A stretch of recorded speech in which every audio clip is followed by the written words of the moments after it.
আমাদের per day ইনকামের কথা শুনলে হয়তো অনেকের চোখ উপরে উঠবে যে এটা খুব পসিবল নাকি। স্বপ্ন ছিল যে পাবলিক ইউনিভার্সিটিতে পড়বো, বাট সেটা আর আমি ফর্মই কিনতে পারিনি। গরুর ঘাস কাটি, তারপর হচ্ছে যে গরুর জন্য গরুর গোবর ফালাই।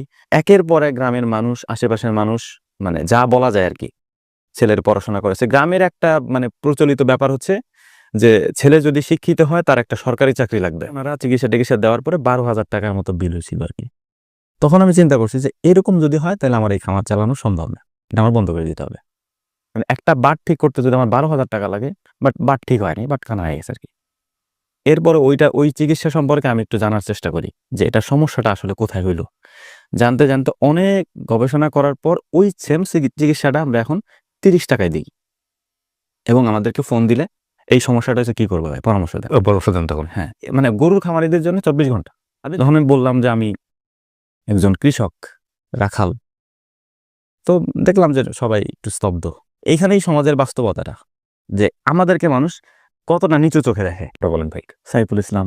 সাইফুল ইসলাম, আপনার একটা পরিচয় তো আছেই, সেই পরিচয়টা আমরা ধীরে ধীরে যাব আপনার কাছে। তার আগে একটু বেসিক কিছু বিষয় আছে আমার অনুষ্ঠানের নিয়মে। আপনার বয়স? 28। 28 বছর বয়স। জন্ম জেলা? ফরিদপুর জেলা, আচ্ছা। নগরকান্দা উপজেলা। ওখানেই থাকেন আপনি এখন? জি। আপনি গল্পটা বলেন আমাদেরকে। আমার গ্রামের মধ্যে আমার বাবার ফ্যামিলি এবং আমার মায়ের ফ্যামিলি, দুইটা পরিবারই গ্রামের সম্ভ্রান্ত পরিবার। টাকা পয়সার দিক থেকে, আর্থিক অবস্থায় আমার মামার ফ্যামিলি, মানে আমার নানার ফ্যামিলি এবং আমার দাদার ফ্যামিলি সবাই স্বয়ংসম্পূর্ণ। মানে ওনারা কি কৃষির সঙ্গে জড়িত ছিলেন না? আমার দাদার ফ্যামিলি কৃষির সঙ্গে সম্পৃক্ত, নানার ফ্যামিলি হচ্ছে হুজুর সবাই। আমার চাচারা ম্যাক্সিমাম পুলিশে চাকরি করেন, সরকারি চাকরি করেন না। আচ্ছা। আর আমার বাবা, উনি বেকার ছিলেন। এরপরে একটা মানে কাজী মৌলবী বলে এটা আমাদের অঞ্চলে, এটা বিয়ে পড়ায় যারা আর কি, জি। এরকম একটা দায়িত্ব উনি ছিলেন। তো ওইটা থেকে মূলত হচ্ছে আমি যখন ছোট ছিলাম তখন আমি তাদের কাছে থাকি নাই একেবারে ছোটবেলা থেকে। আমার বাবার কাছে থাকা হয় নাই? না, বাবা মার কাছে থাকি নাই। আমরা পরিবারে হচ্ছে 4 জন, বাবা মা, আমি, আমার এক বোন আছে। আচ্ছা। বোন বড়, আমি ছোট। তো বোনের বিয়ে হয়েছে 2008 সালে, আর আমি ক্লাস 2 থেকে হচ্ছে শহরে পড়াশোনা করছি। মানে আপনাকে কি মানে বোর্ডিং স্কুলে দিয়ে দিয়েছিল এরকম কিছু? যেহেতু আমার নানার ফ্যামিলি বললাম যে হুজুর সবাই, হ্যাঁ। এবং আমি ছোটবেলা থেকে নানার মাদ্রাসা ছিল মধুখালীতে, ফরিদপুরের একটা থানা আর কি। জি। ওইখানে মাদ্রাসায় ট্যুর, মানে গ্রাম থেকে আমি 2 পর্যন্ত পড়ছি গ্রামের স্কুলে। জি। এরপরে 2 থেকে বাকি যে ক্লাস, এটা আমি মামাদের সাথে সাথে, যে মামারা যেখানে যাইতো ওখানে চলে যেতেন? ওখানে আমি চলে যেতাম আর কি। আচ্ছা। আগে বললাম যেটা, যে নানার ফ্যামিলি এবং দাদার ফ্যামিলি দুইটাই পরিবারই সম্ভ্রান্ত পরিবার, কিন্তু আমার বাবা কিছু করতেন না, তিনি বেকার ছিলেন। এবং এর পাশাপাশি আমাদের ফ্যামিলিতে বেশ কিছু ক্রাইসিস যায়, যে ক্রাইসিসের মধ্যে হচ্ছে যে আমার বোন ছোটবেলায় হচ্ছে অসুস্থ হয়, ওর মাথার মধ্যে বাস পড়ে আর কি। ওহো! মানে আপনার ওই আমাদের ওইদিকে তো পাট হয়, পাটটাই আমাদের ওইদিকে মেন, পেঁয়াজ পাট।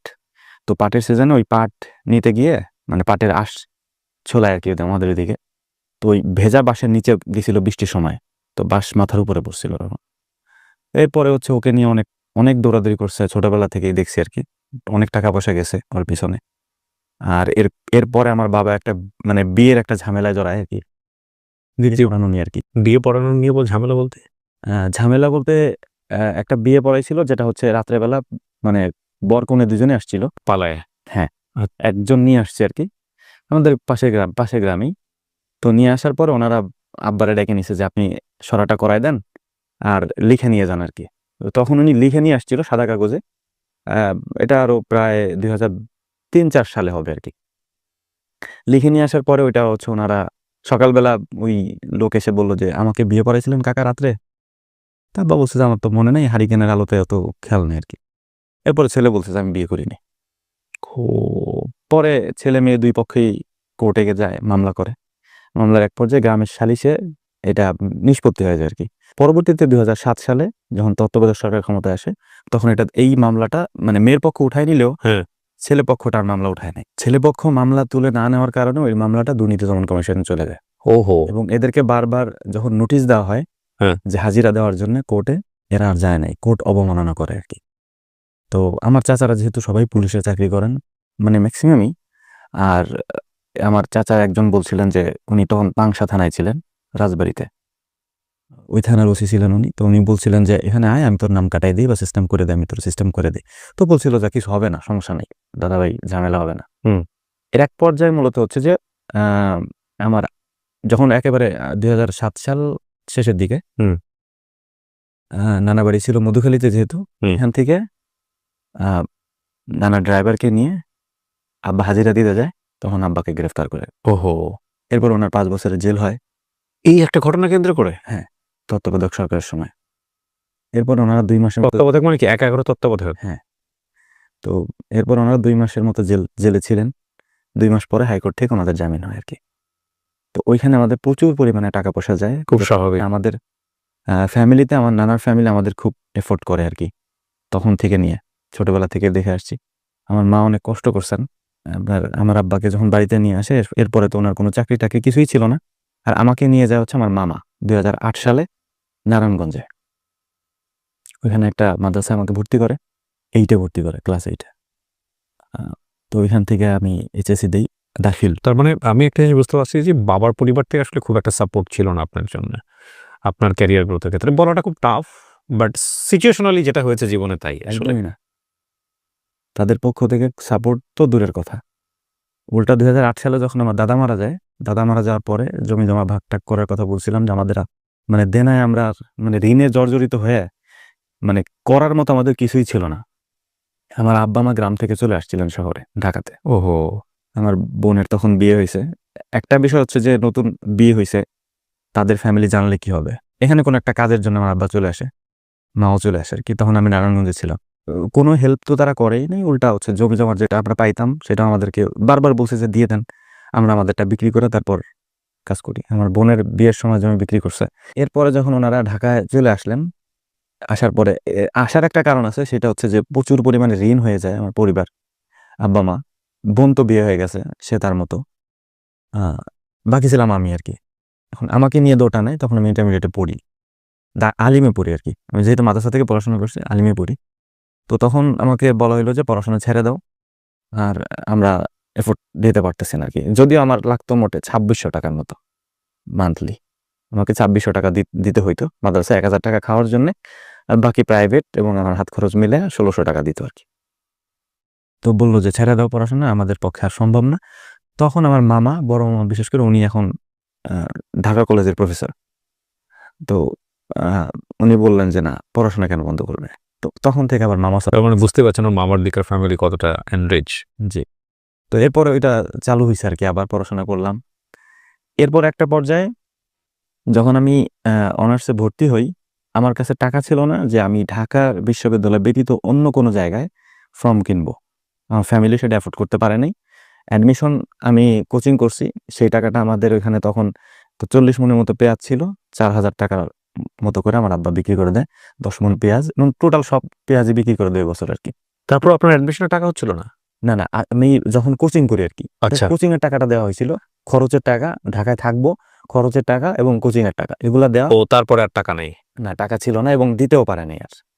তো ঢাকায় যখন আমি মানে আমি এত খারাপ স্টুডেন্টও ছিলাম না যে আমি কোথাও চান্স পাবো না। ঢাকা বিশ্ববিদ্যালয়ে আমি ফেল করি। ফেল বলতে হচ্ছে আমি বাংলাতে অত পারদর্শী ছিলাম না, যেহেতু আমি মাদ্রাসা থেকে আসছি, আমাদের দ্বিতীয় পত্র ছিল না। আচ্ছা, গ্রামার। গ্রামারটা আমাদের কম ছিল আর কি, খুবই কম। যেহেতু এই কারণে হচ্ছে আমি ইংলিশ এবং আপনার জেনারেল নলেজে খুব ভালো ছিলাম, কিন্তু বাংলাতে অত ভালো ছিলাম না। তো যাই হোক, আমি যেভাবে পরীক্ষা দিয়ে আসছি, যে কোনো পাবলিক ইউনিভার্সিটি দিলে আমি চান্স পেয়ে যেতাম। ঢাকা বিশ্ববিদ্যালয়ে পরীক্ষা দেওয়ার পর যখন বললাম যে এখানে যেহেতু হইলো না, তো বিভিন্ন জায়গায় আরো ফর্ম কিনতে হবে, জগন্নাথ আছে, এদিকে জাহাঙ্গীরনগর আছে। তো ফ্যামিলি থেকে বললো যে সেটা পসিবল না আমাদের জন্য, এই টাকা দেওয়া বা তুমি ওখানে যে পরীক্ষা দেবা, এটা দিতে পারবো না। স্বপ্ন ছিল যে পাবলিক ইউনিভার্সিটিতে পড়বো, বাট সেটা আর আমি ফর্মই কিনতে পারিনি। এটা হচ্ছে আমার জীবনের সব থেকে একটা মানে ইউনিভার্সাল ট্রুথ, অপ্রিয় সত্য কথা আমার জন্য, যে আমি ফর্ম কিনতে পারিনি যে পাবলিক ইউনিভার্সিটিতে ভর্তি হওয়ার জন্য। তো যাই হোক, পরবর্তীতে মামা যেহেতু বিশেষ হয়ে গেল মামার ওই বছর, তো মামা বললেন যে ঠিক আছে, তাহলে তুমি মানিকগঞ্জে করো, দেবেন্দ্র কলেজে। ওইখান থেকে অনার্স করলাম। অনার্স করার পরে বাড়িতে খোঁজ নিলাম ফার্স্ট ইয়ারে থাকতে। এরা হচ্ছে যে তখন এরা বাড়িতে শিফট করছে আবার। এরা বলতে? আমার বাবা মা। মানে এরা বাড়ি থাকতে পারতেন না আর কি, বিশেষ করে ঋণের জর্জরিত। জি। কত টাকা ঋণ ছিল ওই সময়টাতে আনুমানিক? আমি অলমোস্ট লাস্ট 2 বছরে 30 লাখ টাকা ঋণ দিছি। এত টাকা ঋণ করেছে? জি। তো ঋণ করে ঘি খাওয়ার মতো অবস্থা। হ্যাঁ, ঋণ করার পেছনে একটা কারণ আছে, সেটা হচ্ছে আমাদেরকে যে বাড়িটা দেওয়া হয়েছিল, যে জায়গায় আমাদেরকে থাকতে দেওয়া হয়েছে আর কি, ওই জায়গার চারপাশটাই হচ্ছে গর্ত। যেখানে আমরা থাকি এখন, যেখানে আমাদের ঘর, ওই জায়গাটা বাদে বাকি সবগুলোই গর্ত ছিল আর কি। তোমার আব্বা ওই ঋণ করে করে ওইগুলা ভরতো, ও তারপর হচ্ছে বাড়ির কাজ বাজ করতো।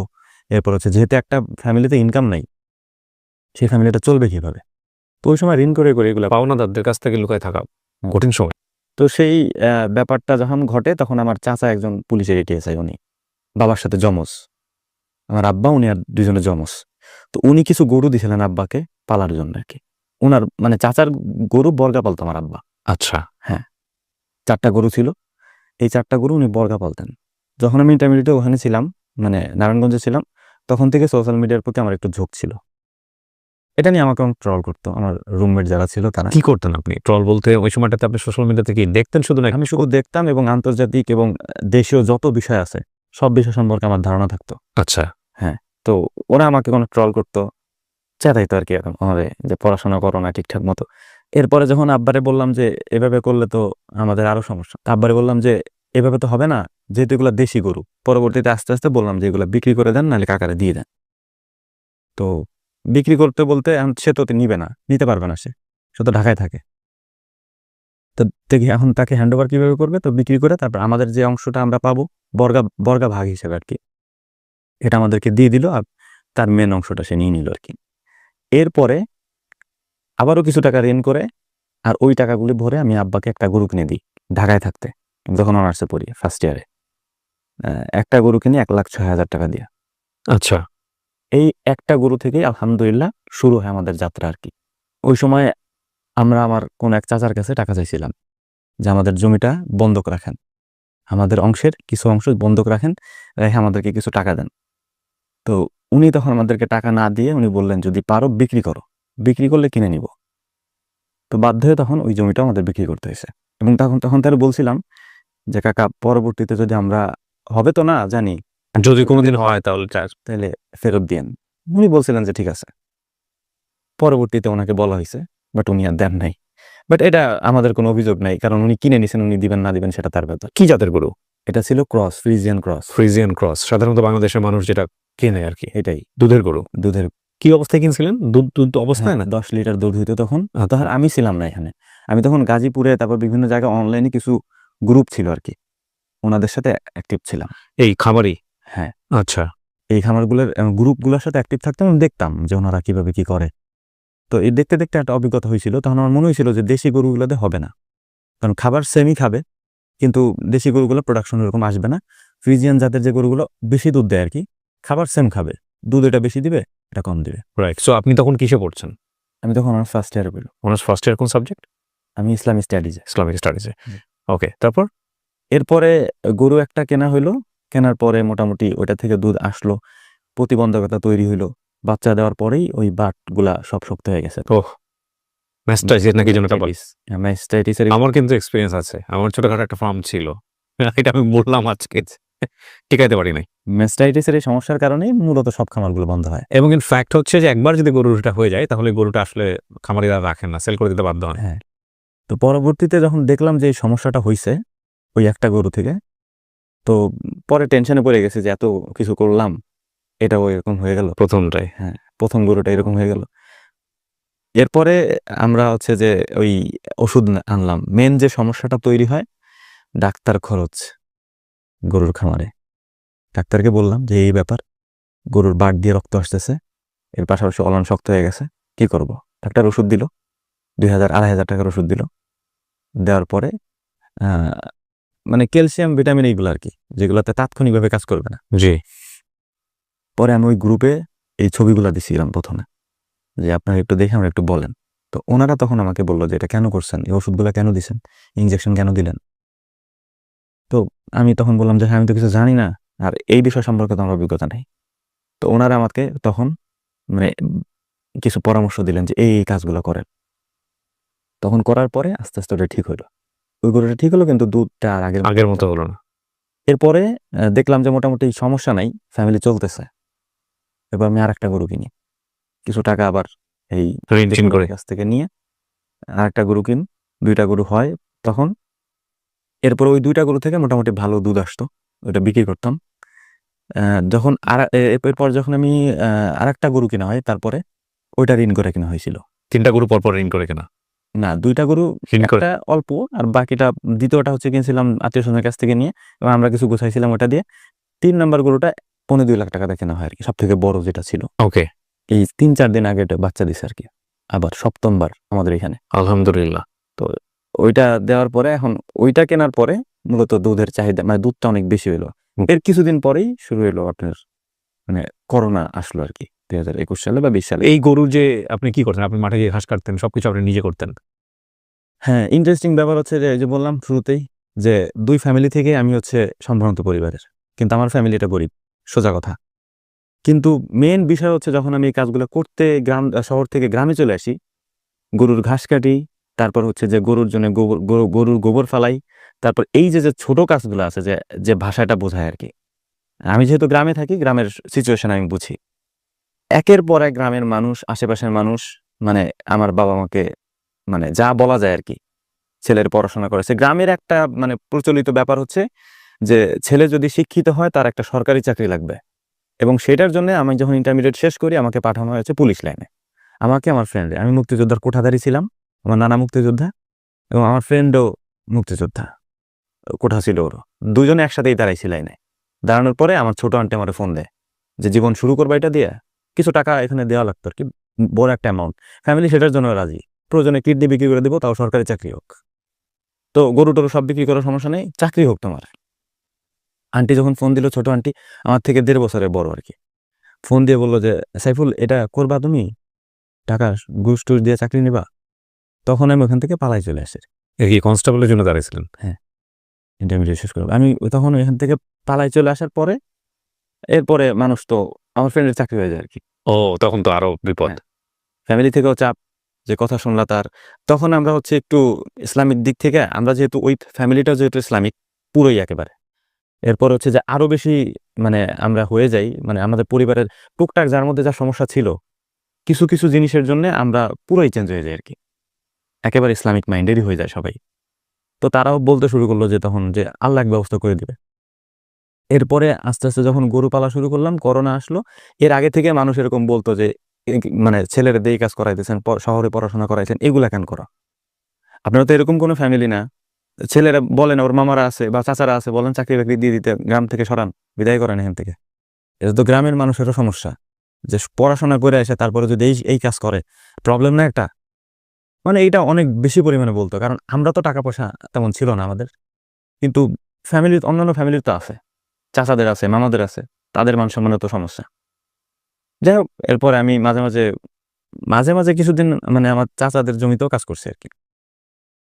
এরপরে যখন গরু মানে আসলো, করোনা আসলো, করোনা আসার পরে আমাদের দুধ বিক্রিটা টোটালি বন্ধ একবারে, মানে দুধ বিক্রিটা টোটালি বন্ধ, কারণ তখন দোকানপাট সব বন্ধ। তখন যে দুধ হইতো প্রায় 30 কেজি 35 কেজির মতো দুধ তখন পাইতাম। এই দুধটা তখন নেওয়ার মতো কেউ ছিল না, একজন শুধু আমাদের থেকে নিত, মানে আমরা যাদের কাছে দিতাম, ময়রাদের কাছে দিতাম, যারা মিষ্টি বানায়। টোটালি সবাই না করে দিলে একজন শুধু নিত, অল্প কিছু দুধ নিত আর কি। বাকি দুধ কি করবো, পরে মানুষের বাড়ি বাড়ি দিয়ে আসতাম। ওই যে বলতো, আমি দিয়ে আসতাম। ও আচ্ছা আচ্ছা, মানে দেখেন, ওর ডেলিভারি বয় হিসেবে কাজ করেছে। আমি আমার খামারের এই কাজগুলা তখন করতাম করোনার সময়, আমি যে বাড়িতে বাড়িতে দিয়ে আসতাম। এটাও অনেকে জানতো না, ব্যাগে কি নিয়ে যেতেছে। ঠিক আছে, আপনার বক্তব্য শুনে মনে পড়লো, খুব চমৎকার একটা কথা বলিস, যে বিজনেস আপনি করেন সেই বিজনেসের খুঁটিনাটি জানার জন্য জিরো থেকে শুরু করা উচিত একদম। মানে ওই যে সম্ভবত, আমি যদি ভুল না বলে থাকি, একটা বক্তব্য শুনেছিলাম অনেকদিন আগে আব্দুর রাজ্জাক বিন ইউসুফের। অনেক বড় মাপের আলেম, আল্লাহ ওনার দীর্ঘ হায়াত দিক। অনেক কিছু আমি ব্যক্তি জীবনে তার কাছ থেকে শুনে ফলো করেছি। পুরোপুরি ফলো করা ইজ রিয়েলি ডিফিকাল্ট আমার মতো জবে থেকে। মানে ওনার একটা খুব চমৎকার কথা ছিল যে, ব্যবসা শুরু করবেন চকলেট দিয়ে। এখন এইটাকে না আপনি চকলেট মনে করলে হবে না, এটাকে উনি বুঝাইছেন যে আপনি কোন লেভেল থেকে শুরু করবেন। আপনাকে শুরু করতে হবে একেবারে, মানে ওই যে পথে ঘাটে মাঠে হাটে সব জায়গায় হেঁটেছে না, এখন উনি জানে যে ওই জায়গাটায় যদি একজন লোককে উনি নিয়োগ দেয়, লাইক এই যে দুধ বিক্রি করার জন্য, এবং সে যদি কোনো রকম 2 নাম্বারই করে ওখানে, তাহলে উনি বুঝতে পারবে যে এই লোকটা যে কথাটা বলছে এটা আসলেই সঠিক বলছে কিনা, কারণ ওই কাজটা তো সে করেছে। চমৎকার। তারপর জি, এরপরে যখন মানে এরকম দিতাম, দেওয়ার পরে আস্তে আস্তে করোনা তো কমতে শুরু করলো। এরপরে একদিন আমাদের একটা দোকান ছিল, আব্বা ছোটখাটো একটা দোকান করতেন। তো একদিন তো পুলিশ এসে ইচ্ছা মতো পিটাইলো। আমার আপনাকে? হ্যাঁ। কেন? মানে ওই সময় তো কথা ছিল হচ্ছে যে মুদি দোকানগুলো খোলা থাকবে, চাল ডাল এগুলো যারা কিনবে এটা খোলা থাকবে। কিন্তু যখন ওনারা আসলো, গ্রাম তো মানে মানুষ এমনি আতঙ্কে থাকে পুলিশ আসলে, তা আব্বা দৌড়ে চলে গেছে। সে তো মনে করছে যে হয়তো কিছু একটা হবে, দৌড়ে তো নিয়ে যাবেই। হ্যাঁ, মানে ব্যবসার অবস্থা একদম 12টা। ওই করোনার পর থেকে ওটা টোটালি বন্ধ আর কি, ওটা আর হয়নি। এরপরে আস্তে আস্তে আমরা শুরু করি এই ইয়াটা, মানে গরুর খামারটা বড় করা আর কি। 1-2টা গরু মানে আমরা করতে থাকি, বাড়াইতে থাকি। সমস্যা দেখা যায় হচ্ছে ঘাসের সংকটটা আর কি। ঘাস ছাড়া তো গরু পালা যায় না। তো আমরা জমি তখন আমাদের যেহেতু ছিল না, চাচাদের ছিল, তাদের কাছে বললাম যে আমাদের একটু জমি দেন ঘাস চাষের জন্য। তারা নানান অজুহাতে বললো যে ঘাস চাষ করার জন্য জমি দেওয়া যাবে না, জমি নষ্ট হয়ে যাবে, এটা হবে ওইটা হবে। তো যাই হোক, এরপরে আমরা অন্য লোকদের থেকে জমি লিজ নিই আর কি। বিশেষ করে লিজ নেওয়ার পরে আস্তে আস্তে খামারটা আমরা বড় করি, এবং বড় করতে করতে একটা পর্যায়ে সেখানে 16-17টা গরু যখন হয়, তখন মূলত 16-17 না, যখন 8টা গরু ছিল, তখন ম্যাস্টাইটিসের আরেকটা সমস্যা দেখা দিল। একটা গরু একটা বাট নষ্ট হয়ে গেল আর কি। নষ্ট হওয়ার পরে ওই যে জিনিসটা মানে বাটটা কানা হয়ে গেছে আর কি, কানা বলি আমরা, দুধ আসে না ওইটা দিয়ে। অ্যাট দ্য সেম টাইম ওই সময় আমার সাথে প্রায় আরো 8-10 জন খামার শুরু করলেন আমাদের এখানে। তো এখন আলহামদুলিল্লাহ আমরা আছে, আর একটা খামার আছে, আর সবগুলো বন্ধ হয়ে গেছে আর কি। তো তখন যখন ওই মানে বাটের সমস্যা আসে, উপজেলা থেকে ডাক্তার আসে। আমাদের উপজেলাটা হচ্ছে মোকশেদপুর, নগরকান্দার একেবারে শেষে, মোকশেদপুরের শুরুতে, মানে গোপালগঞ্জ শুরু আর ফরিদপুরের শেষ। আমরা ফরিদপুরে একেবারে শেষ, মানে শেষ গ্রাম। আসার পরে ওনারা চিকিৎসা দেওয়ার পরে 12,000 টাকার মতো বিল হয়েছিল আর কি। তখন আমি চিন্তা করছি যে এরকম যদি হয় তাহলে আমার এই খামার চালানো সম্ভব না, এটা আমার বন্ধ করে দিতে হবে। মানে একটা বাট ঠিক করতে যদি আমার 12,000 টাকা লাগে, এবং গরুটাকে শোয়ানোর পরে তারপরে অনেক কষ্ট দিয়ে ওরে ঠিকঠাক করা হয়েছিল, বাট বাট ঠিক হয়নি, বাটখানা হয়ে গেছে আর কি। এরপরে ওই চিকিৎসা সম্পর্কে আমি একটু জানার চেষ্টা করি যে এটা সমস্যাটা আসলে কোথায় হইলো। জানতে অনেক গবেষণা করার পর ওই সেম চিকিৎসাটা আমরা এখন 30 টাকায় দিই। এবং আমাদেরকে ফোন দিলে, আমি আপনার একটা বিষয় বলি, আমাদের ফোন বিসমিল্লাহ এগ্রোর যে মানে ফোন সিস্টেমটা আর কি আমরা অন রাখছি। যে কেউ চাইলে পেজেস থেকে আমাদের ডিরেক্ট কল দিতে পারে। রাত 3টার সময় ফোন দেয়, 4টার সময় ফোন দেয়, ফজর নামাজের একটু আগে, গভীর ঘুম, তখনও ফোন দেয় যে ভাই আমার মানে গাভীর ডেলিভারি হইতেছে, এই সমস্যাটা হচ্ছে কি করবো ভাই, পরামর্শ দেন। পরামর্শ দেন তখন। হ্যাঁ, তখন আমাদের মানে গরুর খামারিদের জন্য 24 ঘন্টা, আপনি যে সময় ফোন দেন। কারণ আমি মানে এটা ফিল করতে পারি যে সমস্যা হইলে মানুষ কাটা কবুতরের মতো ছটফট করে একটা গরুর। তো যাই হোক, এরপরে পরিমাণ যত্ন থাকে, হ্যাঁ, যারা পালন করে নাই তারা বুঝবে না। এই যে কোরবানির সময় যে বিক্রি করার সময় যে ধরে কান্নাকাটি করে, এটা আপনি অনুভব করতে পারবেন না। এটার সাথে টেনশন জড়িত, এটার সাথে কত কিছু। একটা বাচ্চা যেভাবে পালন করতে হয়, ঠিক একটা গরু একটা প্রাণীকে ওইভাবে পেলে বড় করে, একই জিনিস। রাইট। এরপরে আলহামদুলিল্লাহ মোটামুটি চিকিৎসা সম্পর্কে যখন ভালো একটা আইডিয়া আসলো, জি, এর তখনও তো বোধহয় বিসমিল্লাহ এগ্রো নাম দেন নাই। না, বিসমিল্লাহ এগ্রো নামটা পরবর্তীতে আসে, এটার একটা মানে আলাদা কাহিনী। ওকে। এটার কারণ হচ্ছে যে আমি যখন মানে কন্টেন্ট বানাই, বিশেষ করে হচ্ছে সাইফ স্টোরি নামের যে আমাদের ইউটিউব চ্যানেল, ওইখানে তখন মানুষ আমাকে মানে খুব হাই লেভেলে চিন্তা ভাবনা করে আর কি। আচ্ছা, যে কি জাতীয় কন্টেন্ট ছিল ওখানে? সেটা হচ্ছে আপনার ইসলামিক কন্টেন্ট আচ্ছা, এবং আন্তর্জাতিক বিষয় নিয়ে। ওকে। তো মানুষ আমারে যেহেতু মনে করতেছে যে এই লোক মানে অনেক বড় কিছু, হ্যাঁ, তখন আমার কাছে মনে হলো যে আমি তো মানুষের মনে ধোকা দিচ্ছি। কারণ আমি তো কি এটা আমি জানি, আমি পার্সোনালি কি কাজ করি সেটা আমি জানি। জি। এবং এটার পাশাপাশি হচ্ছে যে আমি এই কন্টেন্টগুলো বানাই। এরপরে আমি চিন্তা করলাম যে তাহলে আমার এই কাজগুলো আমি মানুষের সামনে উপস্থাপন করি, যে ভাই আমি আসলে যেটা মনে করেন সেটা না। হ্যাঁ, আচ্ছা, যেহেতু ওই সময় আমি প্রচুর পরিমাণে ভিডিও চলতো আমার। আমি যেটা দেখতে পাচ্ছি এই মুহূর্তে, যে আপনার সাইফ স্টোরি চ্যানেলে প্রায় 6 লাখের কাছাকাছি সাবস্ক্রাইবার, আর আপনার বিসমিল্লাহ এগ্রোতে প্রায় 4,21,000 এই মুহূর্তে যখন আমরা রেকর্ড করছি ভিডিওটা। এটা হচ্ছে চ্যানেল কয়টা আপনার? চ্যানেল টোটাল আমরা 9 জায়গায় ভিডিও আপলোড করি। এতগুলো চ্যানেল তো আমারও নাই। মানে আমাদের এক একটা চ্যানেল লিঙ্ক করা এক একটার সাথে। জি, তাই যেমন ধরেন আমাদের যে টিকটক চ্যানেলটা ছিল, যেটা সেটার মধ্যে ইসলামিক কন্টেন্ট, ছোট ইসলামিক কন্টেন্টগুলো আমরা যখন শুরু করি 2021 সালে, করোনার একেবারে শেষের দিকে, তখন থেকে নিয়ে এখনো পর্যন্ত আলহামদুলিল্লাহ মানুষের উত্থান পতন হয় সোশ্যাল মিডিয়াতে। আমাদের এটার কোনো পতন হয় নাই, ওই যেভাবে গ্রো চলে আসছে ওইভাবেই। এখন আমরা যদি কোনো ভিডিও আপলোড করি, হ্যাঁ, এই ভিডিওগুলা প্রচুর পরিমাণে ভাইরাল হয়ে যায়। কোনটা? এটা এই সাইফ ইয়েতে সাইফুল ইসলাম 430 নামের একটা টিকটক অ্যাকাউন্ট আছে ওখানে। হ্যাঁ, ইসলামিক কন্টেন্ট সবই, আমার অন্য কোনো কন্টেন্ট নেই। মাশাআল্লাহ। আমি এই ফাঁকে একটু বলে নিই, আপনারা নিশ্চয়ই জানেন, প্রমোশনের জন্য বলছি না, আমাদের নতুন একটা চ্যানেল এসছে, এটা ওয়ান নামে, SOCA, তারপরে আপনার হচ্ছে স্পেস দিয়ে ওনার একটা স্ক্রিনশট দিয়ে দিচ্ছি, আপনারা দেখতে পারবেন। আমরা খুব একটা প্রচারণা করি না, নতুন নতুন কন্টেন্ট সেখানে আসছে, আপনারা চাইলে একটু উকি ঝুঁকি মারতে পারেন আর কি, যদি মনে চায়। ওকে, সো জি, আপনার ফার্মটা উঠছিল এবং তখন মোটামুটি কি প্রফিটে দেখা পাওয়া যাচ্ছিল? হ্যাঁ, মোটামুটি তখন আমি ঋণ পরিশোধ করা শুরু করেছেন কয় বছর পরে এটা? এটা 2021 সাল 22 সালের দিকে আর কি। ওকে, ফাইন। 22 সালের দিকে আস্তে আস্তে আমাদের প্রফিটটা আসতে শুরু করে। ইনকামটা হইতো দুধ বিক্রি করে, বিশেষ করে এইটা দিয়ে আমাদের ফ্যামিলি চলতো এবং গরু চালাইতাম। গরু চলতো, ফ্যামিলি চলতো। এর পাশাপাশি কিছু কিছু টাকা দিয়ে আমরা ঋণ দিতাম। এর পাশাপাশি যে মানে বাছুরগুলা থাকতো, মেইন আমাদের যে আর্নিংটা হইতো বাছুরটা থাকতো। বাছুরটা থাকা অথবা বাছুরটা থাকলেও বিক্রি করে দেওয়া। 7টা 8টা বাছুর হইতো। এইটা থাকার কারণে আমাদের ওই বাৎসরিক যে বেচা কেনা আর কি, ওইটা হয়ে যেত। এবং বাছুরের প্রচুর পরিমাণে চাহিদা ছিল আমাদের, জি। এখনো পর্যন্ত। আমরা দিই না কাউকে, আমরা ওই নির্দিষ্ট কারোর কাছে বিক্রি করি। মানে আমাদের কাছে অনেক মানুষ বলে, আমরা দিই না। তো পরবর্তীতে যখন আস্তে আস্তে প্রফিট হওয়া শুরু করলো, এর পাশাপাশি আমি ওই চ্যানেলটা খুলি আর কি, বিসমিল্লাহ করে তখন খুলি। খোলার পরে সেখানে আমরা প্রথম ভিডিওটা দিই হচ্ছে আমাদের গোবর বিক্রির। হ্যাঁ, আমি আমার খামারের কোনো বিষয়, কোনো একটা সিম্পল বিষয় আমি ফালাই দিই না। সব আপনি রাখেন। সব আমি রাখি এবং সব আমি বিক্রি করি। খুবই পপুলার একটা চ্যানেল, এবং আমি একটা কথা আপনাদেরকে বলে দিই, ফেসবুকের অনেক ভিডিওর রিচ নাই, কিন্তু ফেসবুকের এই মুহূর্তে আমি যখন ভিডিওটা ধারণ করছি, যেই ভিডিওগুলোর সুপার রিচ, মানে আমার অ্যানালিটিক্যাল এক্সপিরিয়েন্স থেকে বলতে পারি, সেগুলো হচ্ছে লাইফস্টাইল বেসিস, জীবন ঘনিষ্ঠ। যেমন ধরেন আমি একটা এগ্রোর কথা বলতে পারি, এখানে দোয়েল এগ্রো, ওরা একটা ভিডিও ছাড়া মাত্রই ওটা প্রচুর এই ফ্যামিলি কেমিস্ট্রি, গ্রামে একটা বাড়ি বানাচ্ছে, গ্রামে একটা ওই এখন একটা মেয়েও আছে, কি যেন নামটা ভুলে গেলাম, আপনি তারা, রাইট? সো তারা কেমন আছে, তারা ইজ এ বিগেস্ট স্টার। তো এখন কথা হচ্ছে কি, এটা কেন হয়, এর কারণটা হচ্ছে লাখো মানুষ ওটার সাথে অ্যাফিলিয়েটেড, ওরা ভালো থাকলে লাখো মানুষ ভালো থাকে, এটা অনুভব করে, এবং এটা খুব চমৎকার একটা স্ট্র্যাটেজি। সো এই বিসমিল্লাহ এগ্রো কিন্তু ঠিক তাই।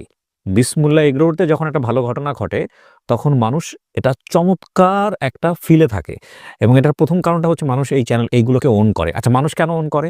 কারণ প্রত্যেকটা মানুষের মধ্যেই, যেহেতু যারা গ্রাম বাংলায় বড় হয়েছে, তাদের মধ্যে একটা স্বপ্ন থাকে যে আমার এরকম একটা ছোটখাটো খামার থাকবে, আমার এরকম একটা চমৎকার সংসার থাকবে, হ্যাঁ, এখানে কিছু মানুষ থাকবে। এগুলো আমরা যারা গ্রামে বড় হয়েছে তাদের খুব কমন ড্রিম।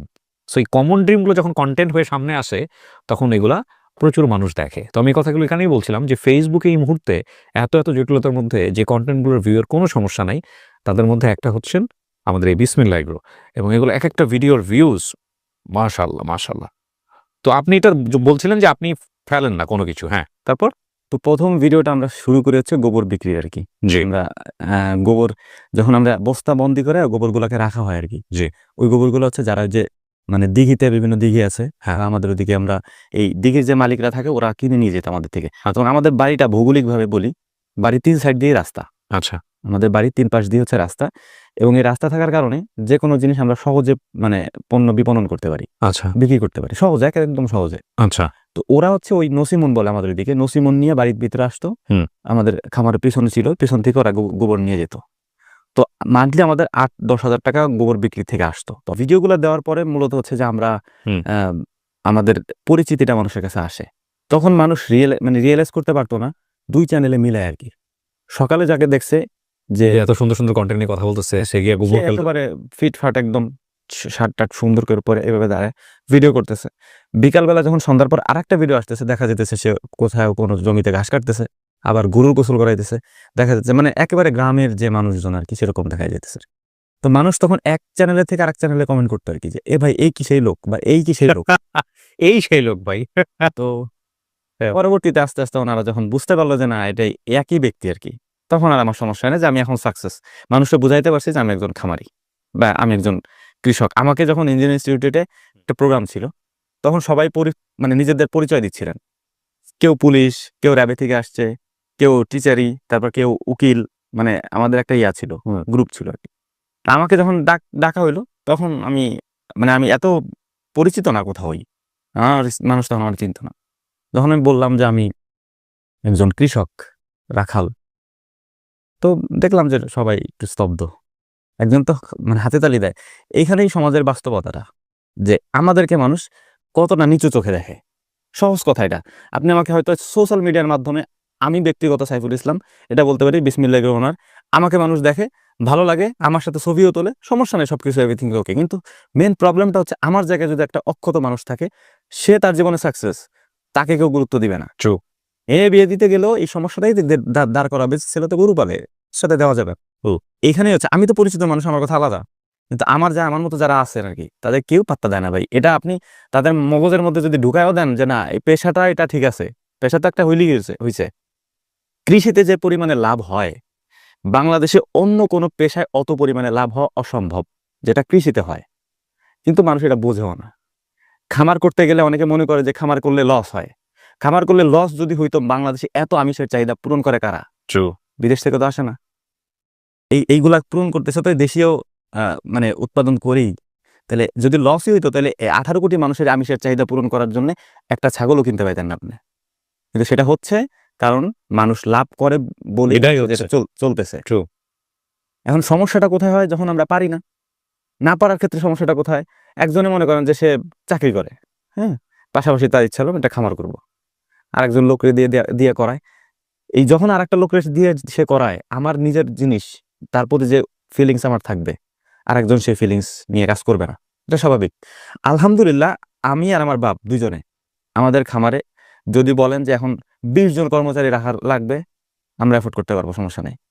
কিন্তু আমি আর আমার আব্বা দুইজনে ছাড়া আমাদের গরুর খামারের ভিতরে সিঙ্গেল একজন মানুষ আর ঢোকে না। আমরা এই কাজ করি, এখনো পর্যন্ত আমরাই করি, যেটা আমাদের করার পর কোনো প্রয়োজন নেই। আমরা পায়ের পর পায়ে তুলে ঘরে বসে থাকতে পারি, কোনো সমস্যা নেই। কিন্তু এখনো পর্যন্ত আমি আর আমার আব্বাই করি কাজ। আমরা জানি ওইখানে যদি আমরা কাউকে ঢুকাই, পরে 3 দিনের খামার বন্ধ করতে হবে আমাদের। যে কারণে আমরা এখনো পর্যন্ত আমাদের নিজেদের কাজগুলো আমরা নিজেরাই করি। এই যে আমি এখানে আসছি, হ্যাঁ, আমার বাপের খুব পরিশ্রম হইতেছে আর কি। সরি আঙ্কেল, কিন্তু এটা একটু কষ্ট করতে হবে 2 ঘন্টার জন্য। তো এটা হচ্ছে মূল ব্যাপার আর কি, যে আমাদের কাজের ক্ষেত্রে যার খামার কাজ তারই করতে হবে, সে না থাকলে হবে না। আর পশুর সাথে সম্পর্ক থাকলে তার ডিপ্রেশনও থাকবে না। হ্যাঁ, এটা একটা ভালো কথা বলছেন। এটা হচ্ছে মানে একটা অপ্রিয় সত্য কথা। আপনি যত ডিপ্রেশনেই থাকুক, প্রত্যেকটা মানুষের লাইফে গোপন বিষয় থাকে, সেটা হচ্ছে তার প্রেম ঘটিত বিষয় থাকুক, তার ফ্যামিলির চাপ থাকুক, যত কিছুই থাকুক, যদি মানুষ পশুর সাথে সম্পৃক্ত থাকে, অ্যানিমেলের সাথে সম্পৃক্ত থাকে, তার ডিপ্রেশন থাকবে না। চমৎকার কথা বলছে, চমৎকার কথা। এটা আমি ফিল করি আর কি। জীবনে আমি অনেক কিছু ইয়া করে আসছি। কারণ হচ্ছে আমি এখন ধরেন মানুষ আমার চিনে বলে এই জন্য হচ্ছে আমার এই কথাগুলো মানুষের সামনে উপস্থাপন করতেছি। আমি যদি আমার মানুষ নাও চিনতো, তারপরও আমি আমার জায়গা থেকে ডিপ্রেশন দূর করছি হচ্ছে এই পশু পাখি পাইলে। কারণ আমি যদি নিজে ভালো থাকতেই না পারি, তার আমার টাকা পয়সাতে কি হবে? ট্রু। এই জন্য আমি এইগুলাই করি। আমি চাইলে তো অন্য কোনো ব্যবসার মধ্যে ঢুকে যেতে পারি না? আমার ততটুকু এফোর্ট করা সম্ভব এখন, কিন্তু আমি তো সেটা ঢুকি না, কারণ এটা হচ্ছে একটা কমফোর্ট জোন আমার জন্য। আমাদের এখানে কোয়েল পাখি আছে, হাঁস আছে, মুরগি আছে, এরপর গরু আছে, ছাগল আছে। তবে প্রত্যেকটা জিনিস আমি আপনাকে বলি, আমরা অল্প অল্প করে শুরু করছি। কোনো একটা জিনিস আমরা এরকম করে শুরু করি না যে অনেক একবারে কিনে নিয়ে আসছি, না। ছোট ছোট করে আমরা শুরু করছি, বোঝার চেষ্টা করছি যে এটাতে লাভ হবে কিনা। যদি লাভ হয় সেক্ষেত্রে আমরা রাখছি, যদি লাভ না হয় সেটা আমরা বাদ দিছি, এটা রাখা যাবে না। যেমন ছাগলে আমাদের প্রচুর পরিমাণে লাভ হইতো, কিন্তু ছাগল পালাটা একটু ঝামেলার কাজ আমাদের জন্য, যেহেতু আমরা মানুষ দুজন ছিলাম। এখন বাইরের কাজ করার লোক আছে, কিন্তু তখন ছিল না। এই জন্য ছাগলটা আমরা আসতে বাদ দিয়ে দিছি। কি পরিমাণ জায়গার উপর আপনারা এটা করতেছেন? আমাদের বাড়িটা হচ্ছে আপনার 65%। 2 বিঘার কিছুটা বেশি না? 2 বিঘা? আমাদের ওখানে বিঘা হচ্ছে 52-তে। 52 শতকে বিঘা? জি। ওকে, তার মানে তো 1.5 বিঘা। সোয়া বিঘা বলি আর কি। আচ্ছা, 1 বিঘা 5 কাঠা। হ্যাঁ, এটা হচ্ছে আমাদের হিসাব আর কি। এই বাড়ির মধ্যে সমস্ত কিছু? বাড়ির পেছন সাইডে হচ্ছে আমাদের খামার, হচ্ছে আপনার এই গরুর খামার। এগুলো কি আলাদা আলাদা করা নাকি সমন্বিত? আলাদা করা, সবগুলো আলাদা আলাদা করা? কিন্তু পুরো বেষ্টনী দেওয়া আটকানো পুরোটাই। আচ্ছা, এই যে পুরো জায়গাটা 65% পুরো জায়গাটাই আটকানো। ওকে। সো ওইখানে হলো সুন্দর সুন্দর করে ভাগ ভাগ। পিছন সাইডে হচ্ছে আমাদের খামার, গরুর খামার। এরপর হচ্ছে আমাদের বাড়ি, থাকার যে বাড়িটা, সেটা নতুন করে হচ্ছে আর কি এখন একটা। মাশাআল্লাহ। তো এটার সামনে হচ্ছে আমাদের 2 সাইড আর কি। এক সাইডে হচ্ছে আপনার কোয়েল পাখি, এর পাশাপাশি হাঁস, মানে বেইজিং হাঁস যেটা, হ্যাঁ, এবং এর নিচে আছে একটা হচ্ছে পুকুরের পাড়িতে আছে হচ্ছে দেশি হাঁস এবং ক্যাম্বেল হাঁস। ওকে। এটা এক সাইডে। আরেক সাইডে হচ্ছে মানে আপনার যেখানে আমরা বাচ্চা উৎপাদন করি, বাচ্চা ফুটাই আর কি, মেশিনের ঘর, তারপর ব্রুডিং সিস্টেম যেটা আর কি, সেটা এক সাইডে করা। মানে যখন যেটা নিড হয়েছে সেভাবে সেটা বাড়াইছেন হ্যাঁ। আপনি? আলহামদুলিল্লাহ জায়গা ছিল। জি, জায়গা খুবই গুরুত্বপূর্ণ। মানে জায়গা ছিল, অনেকে আমাদের কাছে অনেকে পরামর্শ করেন, কিন্তু জায়গা থাকাটা একটা ফ্যাক্ট, খুবই ফ্যাক্ট। হ্যাঁ। আমাদের বাড়ির সামনে হচ্ছে পুকুর, পুকুরে আমরা মাছ চাষ করি, পুকুরের উপর দিয়ে হচ্ছে বাকি সব। ওকে, সো আপনার গরু আছে কয়টা এখন? আমাদের টোটাল গরু হচ্ছে 22টার মতো, কিন্তু আচ্ছা। এই গরুর পরিমাণ হচ্ছে 70 থেকে 80টা, যেটা আমরা প্রতি বছরে কমাই দিই। আচ্ছা, আমরা 3টা শেড আমাদের টোটাল, এই 3টা শেডের মধ্যে গরু থাকে। 3টা শেড ফুল হওয়ার পরে এখানে যে বাড়তি গরুগুলো থাকে আমরা বিক্রি করে দিই। আপনি জাস্ট আমাকে একটা ধারণা দিতে পারেন, মানে আপনি তো এই 1,10,000 টাকা দিয়ে শুরু করেছিলেন, তাও ঋণের টাকা। জি। আপনার এই এখন প্রাণীজ অ্যাসেট এটা কত টাকা হতে পারে? অর্ধ কোটি। অর্ধ কোটি চলমান অবস্থায় আছে। জি। কত বছর এটা? এই যে 9 বছর। 2 জন মানুষের পরিশ্রম। হ্যাঁ, আমি আর আমার আব্বা দুজনে। আপনাকে যদি এখন একটা বিসিএস অফিসার, ধরেন আপনাকে বললাম যে ভাই আপনাকে একটা ফার্স্ট ক্লাস গেজেট অফিসারের সুযোগ আছে, আপনি করবেন কি করবেন না? অবশ্যই না, কেন করবেন না? কারণ আমি তার থেকে অনেক বেশি ইনকাম করি। অনেক। এবং সৎ পথে, হালাল ওয়েতে। হ্যাঁ, অবশ্যই। কি নাই এখানে, তাই না? জি। এবং এটার জন্য অনেক কথা শুনতে হয়েছে, মানুষের কথা। গ্রামের চায়ের দোকান থেকে শুরু করে নিয়ে একেবারে গ্রামের টপ লেভেল থেকে, মানে আপার লেভেল থেকে টপ লেভেল পর্যন্ত সবাই কথা বলছে। কন্টেন্ট থেকে তো ভালো আয় হওয়ার কথা, আপনার কন্টেন্টে প্রচুর ভিউজ। কন্টেন্ট থেকে আমাদের আয়ের তুলনায় আমাদের মার্কেটিংটা বেশি, ওইখান থেকে আমাদের আয় বেশি, রাইট, সো ওখানে সেলটা বাড়ছে। প্রচুর পরিমাণে।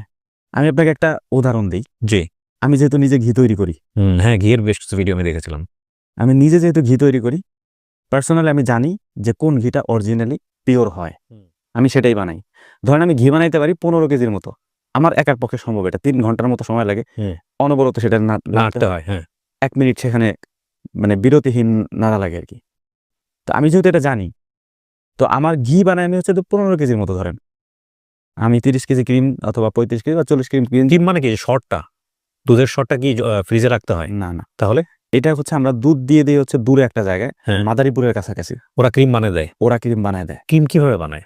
একটা মেশিন আছে, ওর মধ্যে দুধ দিলে। আর বরফ দিয়ে বোধহয় কিছু একটা না করে। না, কিছু দেওয়া লাগে না। ওরা হচ্ছে যে দুধের ল্যাকটোজেনটা আলাদা করে ফেলে। ওকে, প্রাচীন আমলে তাহলে কিভাবে করতো? তখন তো ল্যাকটোজেন আলাদা করার মেশিন ছিল। শর্ট তৈরি করে শর্ট থেকে করতো। সর উঠাই ফেলতো, এরপর সরে বাটতে হইতো আর কি। হ্যাঁ, বেটাতে করতো। পানির সাথে মিশিয়ে, এটা আমরাও করি। হ্যাঁ, তো এইরকম ঘি নিতে চাইলে 1 কেজির ঘি দাম পুরো 6,000 টাকা। 6,000 টাকা, রাইট। এটা প্রচুর পরিমাণে কষ্ট। কিন্তু এখন যেহেতু আধুনিক সময়, ওরা নিজেরাই মেশিনে সেপারেট মেশিন আছে, সেপারেট মেশিন আলাদা করে দেয়। এবং আমরা নিজেরাই মেশিন কিনতে পারতাম, কিন্তু এই দুধ বিক্রি করতাম। তো আপনি জানেন এই 6,000 টাকার ঘি নেওয়ার জন্য আছে বাংলাদেশের লোক? আমি জানি ভাই, কিন্তু এটা আমরা সর্বোচ্চ পরিমাণে দামে ঘি বিক্রি করি। তারপর আমি যেটা বলতেছিলাম আপনাদের, যে ঘি পারি হচ্ছে আমি 15 কেজি বানাইতে, আমার কাছে ঘির অর্ডার আসে ধরেন 15,000 20,000 কেজির। এটা যে কোনো মানুষের মাথায় ধরবে না যে এটা কেমনে সম্ভব। আমি যখন ঘির ভিডিও আপলোড করার পরে সর্বোচ্চ 2-3 মিনিট আমি মেসেঞ্জারে থাকি, চেক করি যে কেউ অর্ডার দেয় কিনা। 2-3 মিনিট থাকার পর আমার বের হয়ে যেতে হয়, চাপের কারণে শুধুমাত্র। তো আপনি এটা বড় করতেছেন না কেন? বড় করতেছি না, এটার একটা কারণ আছে। আমি জানি এই প্রশ্ন আপনি আমার করবেন যে আপনি কেন বড় করতেছেন না, আপনার যদি এত অপরচুনিটি আছে বিক্রি করার মতো। বড় করতেছি না, আমার কোয়ালিটির উপরে ডিপেন্ড করে জিনিসটা। আমি 15 কেজি বানাইতে পারি, যখন আমি 30 কেজি বানাইতে যাবো তখন আমার আরেকটা লোক দিয়ে বানাইতে হবে। এবং মূল কথা হচ্ছে এই 15 কেজির মার্কেট একসময় নষ্ট হয়ে যেতে পারে। এই যে আমি নাড়তেছি এটারে, এই যে নাড়ার যে লিমিটেশনটা, আমি যে বুঝি যে কতটুকু নাড়তে হবে, এটা সে বুঝবে না। এ কারণে আমার মার্কেটের দরকার নাই। ওই যে বললাম না, আমার জন্মের 50,000 বছর আগে আল্লাহ তাকদির নির্ধারণ করে দিয়েছেন, তাকদিরে যেটা রিজিক আল্লাহ দিয়েছেন ওটাই হবে। বেশিও হওয়ার উপায় নেই, আর কমও হওয়ার উপায় নেই। আমারটা কেউ নিয়েও যাবে না, আল্লাহ তাআলা অন্য কারোতে আমার দিয়েও দিবেন। সো আমার জন্য যেটা পসিবল সেটা আমি করব। ধরেন আমাদের কাছে কোয়েল পাখি বিক্রি করি আমরা। রিসেন্টলি আমরা 6 মাস যাবত কোয়েল পাখির বাচ্চা উৎপাদন শুরু করছি। আমি বাচ্চা উৎপাদন করতে পারি 3,000 বা সর্বোচ্চ 6,000-এর মতো। আমার কাছে অর্ডার আসে 6 লাখের। আমি যে ফোন এখন বন্ধ, আমি যদি এখন অন করে রাখি, প্রতি মিনিটে মিনিটে অর্ডার আসবে, কিন্তু আমার পক্ষে দেওয়া পসিবল না। আমি যতটুকু পর্যন্ত উৎপাদন করতে পারবো, আমার কাছে লিমিট ওই পর্যন্তই। আপনি অর্ডার দিলে 2 মাস 3 মাস পরে পাবেন, নিলে না, সমস্যা নেই। এটাই। এবং দুধ সেম, যতটুকু আমি পারি ততটুকু আমি করবো, এর বেশি না। বেইজিং হাঁস আমরা পালন করতেছি এখন। এই বেইজিং হাঁসের ডিম পাড়া শুরু করছে আর কি। এটা আমি নতুন নিয়ে আসছিলাম, কিন্তু যেহেতু আমি একজন ইউটিউবার, এটার একটা সুবিধা আছে, আমাকে কেউ 2 নম্বর জিনিস দেয় না। ভয় থাকে। এটা কিন্তু আমার ক্ষেত্রে সত্য। আমি যত জায়গা থেকে অনলাইন থেকে নিয়েছি, হয় আমাকে প্রোডাক্ট দেয় নাই, অথবা একেবারে সলিড 1 নম্বরটা দিয়েছে। আমি একবার একটা ভ্যাকুয়াম ক্লিনার অর্ডার করছিলাম। আমার ওই ইনকিউবেটর মেশিনের মধ্যে বাচ্চা যখন ফুটে, তখন ওই বাচ্চার ছোট ছোট লোমগুলো পড়ে থাকে। একটা ভ্যাকুয়াম ক্লিনার অর্ডার করছিলাম যে এটাতে পরিষ্কার করব। অনলাইনে পরিচয় দিয়েছি আমি, বিসমিল্লাহ ওনার, আমার এটা লাগবে ওই কাজের জন্য। ওরা পরবর্তীতে আমার সাথে যোগাযোগ করেনি। পরে যারা নিছো এটা, তারা বললো যে ভাই এটা তেমন একটা ভালো না, যে কারণে আপনার সাথে আর যোগাযোগ করেনি। কারণ আপনি তো রিভিউ দিবেন, বাট আমি রিভিউ আজ পর্যন্ত কারো দিই নেই। আমি বলি অনেক, আমরা তো এখানে আসছি শোতে জয়েন করার জন্য, গতকালকে আসছি আমি। তো আমার এই কাজিন আসছে, ওরে নিয়ে আমি হচ্ছে গেছিলাম 2 নম্বরে একটা কাজে। তো ও ওখানে যাওয়ার পরে বলতেছে যে খেলা দেখবি, ও চলো তাই যাই খেলা দেখি। এই সেদিন ঢুকে আমরা কিছুক্ষণ খেলা দেখছি, খেলা দেখে যখন বের হইছি এক লোক এরকম জার্সি 2টা ধরাই দিছে আমাদের হাতে, যে ভাই নিতেই হবে। উনি হাতে পায়ে ধরে জার্সি 2টা আমাদেরকে দিল, আমি 200 টাকা দিচ্ছি, যে 500 টাকা দিচ্ছি 200 টাকা নিবেই না। পরে ওনার ঠিকানা দিয়ে আসলাম, যাবে আমার খামারে যান। এটা বিনিময় আমার করতে হবে আর কি, যে কোনো পর্যায়ে ওনার কাছে আমার ঋণী থাকা যাবে না, উনি গরিব মানুষ, ফুটপাতের জার্সি বিক্রি করতেছে। যাই হোক, তো বলতেছিলেন যে বিসিএস এর ব্যাপারে আর কি, যে ইয়া করবেন কিনা। আমি এখানে একটা জিনিস বলি, সেটা হচ্ছে যে বৃহৎ আকারে চেষ্টা করা উচিত। কেন করা উচিত? এই যেমন ধরেন আপনার নীতি নৈতিকতা আছে, হ্যাঁ, আপনি কখনো নীতি নৈতিকতাকে কম্প্রোমাইজ করবেন না। অবশ্যই না। সো আপনি যখন নীতি নৈতিকতাকে কম্প্রোমাইজ করবেন না, আপনারা যখন বড় স্টেপ নেবেন, তখন অনেক বড় একটা সোসাইটির একদম নিশ্চিতভাবেই একটা মানে হালাল ফুড এবং নিশ্চিতভাবেই একটা ভালো ফুড খাওয়ার নেওয়ার পসিবিলিটি ক্রিয়েট হয়। জি, হ্যাঁ, এখন আমি বলবো যে আপনি সাকসেস করবেন কি করবেন না, সেটা তো তকদির আল্লাহ রেখে রাখছে, যা তাই হবে। কিন্তু আপনার চেষ্টা করা উচিত, যেহেতু আল্লাহ সবচেয়ে বড় কথা, সম্মান দেওয়ার মালিক তিনি, সম্মান নিয়ে নেওয়ার মালিকও তিনি। অত ইজুমান্তাসা, অত জিল্লুমান্তাসা। রাইট। সো আপনাকে এই সম্মানটা দিয়েছে, উনি কিন্তু সবাইকে সেটা দেন নাই। অবশ্যই। তো সুতরাং সেই জায়গা থেকে আপনার মনে হয় এটার প্রপার ইউজটা করা উচিত। আমি ওনাকে কিভাবে ডাকছি আমি আপনাকে বলি। প্রথম কথা হচ্ছে, আমি ফেসবুকে যাদের কন্টেন্ট দেখি তাদের মধ্যে বেশিরভাগই হচ্ছে এরকম জীবন ঘনিষ্ঠ কন্টেন্ট, এবং আমি তারপরে এটার একটা স্ক্রিনশট নিয়ে মহিউদ্দিনকে বললাম যে ওনাকে নিয়ে একটা ব্যবস্থা করেন। পরে আরিফ, উনি কোন এলাকায় থাকেন, কোন ইউনিয়নে থাকেন, ওই ইউনিয়নের চৌকিদারকে, ওই ইউনিয়নের চেয়ারম্যানকে, এইভাবে উনি নাম্বার ট্র্যাক করে করে ওনাকে জিজ্ঞেস করে করে নাম্বার বের করে আমাকে বলছে যে হ্যাঁ আমরা এখানে একটা মজার ঘটনা আছে। জি, যখন আমাদের ইউপি সদস্য যিনি, আমাদের মেম্বার আর কি, ওনাকে যখন ফোন দেওয়া হয়েছে এখান থেকে, তো উনি বলতেছে যে প্রশাসন থেকে ফোন দিছে। তো যাই হোক, পরে আমি বললাম যে কে ফোন দিছে প্রশাসন থেকে, বলতেছে যে আমি তো নামাজে ছিলাম, নামাজের পরে কল দিছে, নাম্বার আর ঢোকে না কল, তোমার নাম্বার চাই, দিব নাকি? দেন, সমস্যা নেই। এইভাবে হচ্ছে নাম্বার। তো আমি খুব খুশি। কেন খুশি জানেন? কারণ আমার নিজেরও স্বপ্ন যে আমার একটা ছোটখাটো খামার থাকবে। শেষ জীবনে অবসর জীবন কাটাবো এই খামারে। হ্যাঁ, নিজের খামারের উৎপাদিত আ ডিম, দুধ সেটা শরীরে যাবে। অবশ্যই। হ্যাঁ, এবং এটার একটা পরিতৃপ্তি আছে। আমি জানি না আপনি এখনো প্ল্যান্টেশনে গেছেন কিনা, লাইক গাছ-টাছ এগুলো লাগান কিনা, বা ওই কমার্শিয়ালি চিন্তা করতেছেন কিনা? আমাদের এমনি সবজি চাষ তো অবশ্যই আছে। কেন বলি, যখন আপনি একটা গাছ রোপণ করেন, আপনি কিন্তু একটা স্বপ্ন রোপণ করেন। এই গাছটা বড় হচ্ছে, আপনার মনের মধ্যে প্রত্যাশা তৈরি হচ্ছে, এইবার বুঝি ফল আসলো, এইবার বুঝি ফুল আসলো। ফলটা হলো, ফলটা পাকলো, তারপরে ফলটা নিয়ে যখন আপনি খাবেন, ওইটার যে তৃপ্তি, এটা অন্য কিছুতে নাই। নাই। সো এরকম আমাদের কিছু ভিডিও আছে যেটা আমরা বলি যে আমরা নিজেদের গাছ থেকে নিয়ে আসতেছি। আমাদের বাড়িতে আলহামদুলিল্লাহ আমার বাবা যদিও ঋণ করছেন, পরবর্তীতে আমার এত টাকা ঋণ, প্রায় 30 লাখ টাকার মতো ঋণ পরিশোধ করতে হয়েছে। আলহামদুলিল্লাহ, তাতে আমার কোনো মানে বিন্দু পরিমাণে আফসোস নাই যে আমার বাবার ঋণ আমি পরিশোধ করছি, বা আমার বাবা কেন এত ঋণ করছেন। আমার বাবা যে পরিমাণ গাছ, ফলের গাছ আমাদের বাড়িতে আছে, কোনো ফল বাদ নাই। মোটামুটি গ্রামে যত ফল আপনার দরকার সব ফল আমাদের বাড়িতে আছে, এবং ছোট ছোট ছোট গাছ না, মানে বলে না যে লাগাইছি দেখো এটা, এরকম না, বিশাল বিশাল গাছ, মাশাআল্লাহ, প্রচুর পরিমাণে ফল ধরে, মাশাআল্লাহ। মানুষ খাইতেছে। আমরা আপনাদের বাড়িতে তাহলে এখন থাকার মতো মানুষ কি? আপনি, আপনার বাবা, মা, এই তো। অনেক তো বিয়েই হয়ে গেছে। হ্যাঁ, বোনের বিয়ে হয়েছে অনেক আগে। এত বড় বাড়ি, বিয়ে শাদী করবেন কবে? বিয়ে সাথে আল্লাহ থাকতেছে দাদি, সেটা অ্যান্সার আমি জানাই ছিল যে এইটাই আসবে অ্যান্সার। একদিনে যেদিন আসে। আপনার ডেইলি রুটিন কি? মানে সকালবেলা ঘুম থেকে উঠে ফজরের নামাজ পড়ি, হ্যাঁ, নামাজ পড়ার পরে এরপরে আবার কিছুদিন ঘুমাই।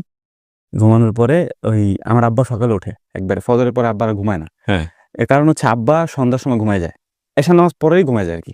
যেহেতু গ্রাম, ওনাদের সোশ্যাল মিডিয়া নিয়ে মাথা ব্যথা নাই, তারপর ওনাদের টেলিভিশন নিয়ে মাথা ব্যথা নেই, ওই সারাদিন কাজ করে ঘুমায় যায় আর কি সন্ধ্যার পরে। উনি উঠে রাত 2টার দিকে আর কি, 1:30-2টার দিকে, এরপর আর উনি ঘুমায় না। ওই বাড়ি, পুরো বাড়িতে হাঁটবে, অথবা খামারে যাবে, গরুর গোবর টোবর সব গোছাবে, মানে গোছায় গোছায় আমরা ওই যে সারপট বলি, জি। টেনে টেনে এক জায়গায় করে রাখে আর কি, যাতে সকালে কষ্ট না হয়। এগুলো সব আব্বা সকালে রেডি করে, আমি যখন খামারে যাই, আমি যাওয়ার পরে হচ্ছে যে গোসল করাই, 10টার মধ্যে আমরা গোসল করাই ফেলি। এরপরে খাওয়া দাওয়া করি, 10টা-11টার দিকে সকালের খাবার খাওয়া লাগে। খাওয়া দাওয়া করে এরপরে হচ্ছে যে এখন যেটা হয় সেটা হচ্ছে যে মানে খামারে প্রতিদিন মানুষ আসে। আমাদের প্রায় 8.5 বিঘার মতো জমি আছে। জি, জমিটা হচ্ছে আমাদের লিজ নেওয়া। আমি এখানে বলে দিই এটা, আমাদের নিজস্ব জমি খুবই কম। কিবরে ভাই, প্রচুর পরিমাণে আমাদের দরকার ছিল তখন যে আমাদেরকে একটা ফাইন্যান্সিয়াল সাপোর্টার আমাদের। কারণ আমি শহরে বড় হয়েছি, গ্রামের এত কিছু আমি বুঝি না, ছিলামও না গ্রামে। তো আমার টাকাটা দরকার ছিল যে ঋণটা দিয়ে আমরা কোনো মতো একটু বেঁচে থাকি আর কি। সেই সুযোগটা পাই নাই। যতটুকু করা হয়েছে, ওই যে বললাম না একটা কথা, খুব মানে হৃদয় ছুঁয়ে গেছে কথা, যে আমাদের প্রত্যেকের ভেতরে এই জিনিসগুলো থাকে, আমরা হয়তো সেটা প্রকাশ করি না, আর প্রকাশ করার জায়গাও আমরা পাই না, হয়তো নিজের কাছে সেটা কুরে কুরে একবারে মানে ক্ষত হয়। তো ওইরকমটাই আমাদের ক্ষেত্রেও। আমার আফসোস নাই আর কি। আমার মা একটা কথা বলে যে বারবার, মারা যাওয়ার সাথে সাথে পেয়ে যাবা, সমস্যা কি? এখন মারা যেতেছে, এটা তো হক। আল্লাহর সাথে যদি কোনো অন্যায় করো, যত ইবাদত আছে সবটা আল্লাহর সাথে সম্পৃক্ত। আল্লাহর সাথে করছো, আল্লাহর কাছে ক্ষমা চাইলে ক্ষমা করে দিবে আল্লাহ। আল্লাহ বলছে ক্ষমা করে দিবে। বান্দার হক ক্ষমা করবেন। বান্দার হক তুমি নষ্ট করলে সেটা ক্ষমা হবে না। আমি এখনো বলতেছি এই কথা। আমার হক যদি কেউ নষ্ট করে, আমি মৃত্যুবরণ করার সাথে সাথে বা আপনি মৃত্যুবরণ করার সাথে সাথে আপনি সেটা দেওয়া লাগবে, আমাকে দেওয়া লাগবেই।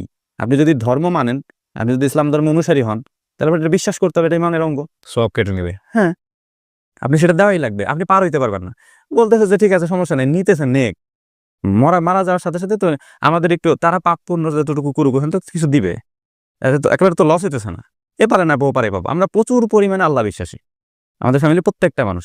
আমাদের সাথে যাই ঘটুক আলহামদুলিল্লাহ, কোনো সমস্যা নেই, ঘটতেছে ঘটুক আলহামদুলিল্লাহ। আমাদের মানে যতটুকু হোক, ওই যে বললাম না, এই যে দরজাতে ঢুকতেছি, পায়ে একটু গোতা লাগছে, পা ভেঙে যেতে পারতো, ভাঙে নেই, হালকা ব্যথা হয়েছে, সমস্যা নেই। আলহামদুলিল্লাহ, সর্ব অবস্থায় আলহামদুলিল্লাহ। সো থ্যাংক ইউ ভাই। আমি মনে প্রাণে বিশ্বাস করি আপনি অলরেডি অনেক দূরে আগায় গেছেন এবং ইনশাল্লাহ আপনার এই বিসমিল্লাহ এগ্রো একদিন অনেক বড় ব্র্যান্ড হবে বাংলাদেশ ইনশাআল্লাহ। ইনশাল্লাহ। আর অনেক ধন্যবাদ জানাই ফরিদপুর থেকে, আপনি কষ্ট করে আসছেন আমাদের এই অনুষ্ঠানের জন্য।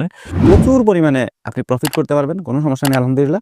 কারণ বাংলাদেশে হিউজ পরিমাণে মানুষ, এখানে ট্রু, এত ছোট একটা দেশে এত পরিমাণে যেহেতু পপুলেশন, এখানে হিউজ পরিমাণে আপনার বিজনেস অপরচুনিটি আছে। প্রচুর অপরচুনিটি। এগ্রিড। আমরা করলেই তো, আমরা যদি করি, আপনি একটা জিনিস চিন্তা করেন, আমরা যদি এখানে করি বা আমাদের পার ডে ইনকামের কথা শুনলে হয়তো অনেকের চোখ উপরে উঠবে যে এটা খুব পসিবল নাকি। আমরা যেসব পণ্য বিক্রি করি, আমাদের কার্টুনই লাগে এক মাসে প্রায় 30-35 হাজার।